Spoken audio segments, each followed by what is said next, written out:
Alafu na mshahara unabadilika. Ukuhani wa Lawi walikuwa walipwa nini? Mshahara wa zaka. Lakini kwa hii mabadiliko ya Kristo, yeye amesema ya kwamba mmepewa bure, toweni bure. Kwa hivyo unaona kwamba mambo mengi yanafanya nini? Yanabadilika. Tatu, yamebadilikaje? Ni kwamba leo ninahubiri, lakini ninaruhusiwa kuwa na urithi. Mpaka sasa isipokuwa ni kukosa uwezo, lakini ninanunua shamba na kuwa na duka na namtumikia nani? Mungu. Lakini kwa ukuhani wa Lawi ilikuwa ni marufuku. By the way, wako na ruhusiwa kukuwa na urithi.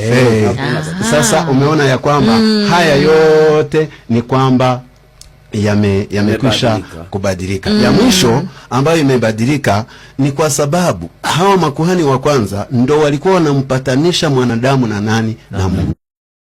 Lakini katika utume wa Yesu, wahubiri wanahubiri kuonyesha huyu ndiye mwana kondoo aziondoae dhambi za ulimwengu. Sio kwamba wao wanajitwika dhambi za watu ili waende kuwapatanisha na nani? Na Mungu.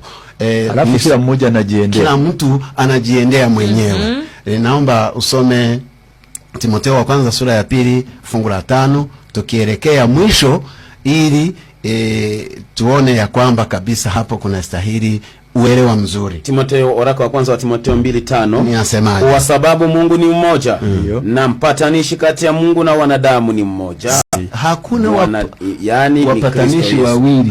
Kabisa. Mungu ni mmoja na mpatanishi wa watu na Mungu ni mmoja. Naye ni nani? Yesu Kristo.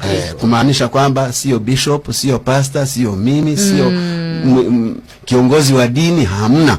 Inabidi ujiendee wewe mwenyewe kwa Yesu. Mke wangu aende kivyake, mtoto wangu aende kivyake, mimi siweze nikamsimamia. Kwa hiyo hakuna mambo mengine ya ubroka ya kusema ya kwamba niletee dhambi zako alafu niende nikupatanishe na Mungu.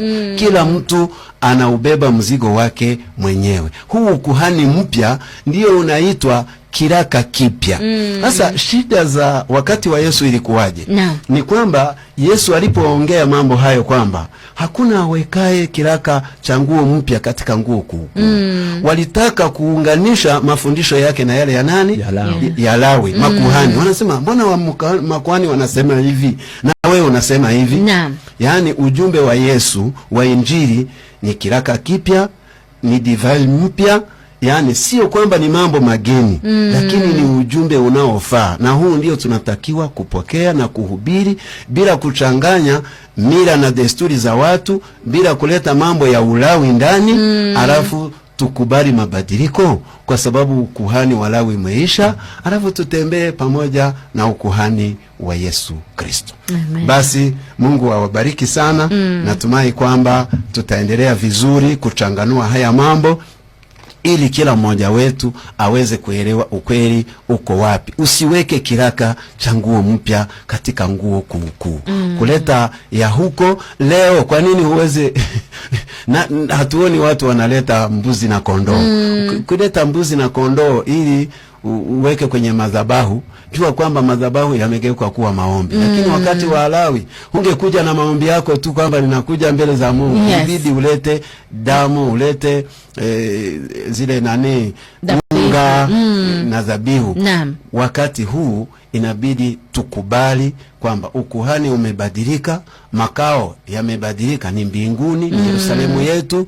Leo siwezi kufanya safari kwamba ninaenda Palestine huko wanapigana kwamba naenda kupokea mibaraka huko. Hata katika chumba chako Yesu akasema, ukitaka kusali ingia kwenye chumba chako, Baba yako anayesikia yote ya sirini hata atafanya nini? Lakini wakati wa ukuhani wa Lawi haingewezekana uende kwenye chumba chako. Basi ni vizuri kutofautisha ukweli wa sasa. Ukweli wa sasa ni kutoka kwa makuhani tunaingia kwa kuhani mkuu ambaye ni Yesu Kristo. Mungu atubariki sana. Mioyo yetu iingie pamoja na Yesu katika ile ofisi kubwa. Mawazo yetu, nia zetu, shauku yetu imkute mahali ambapo anatutetea.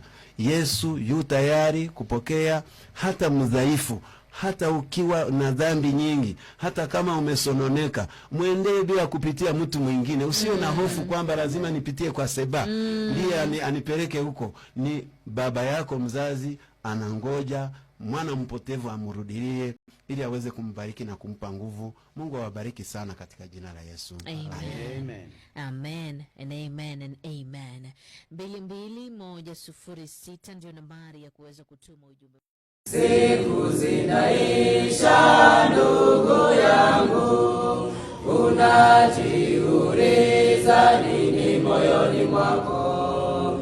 Ungeliamua, kwani Bwana yu karibu, akutane uko tayari.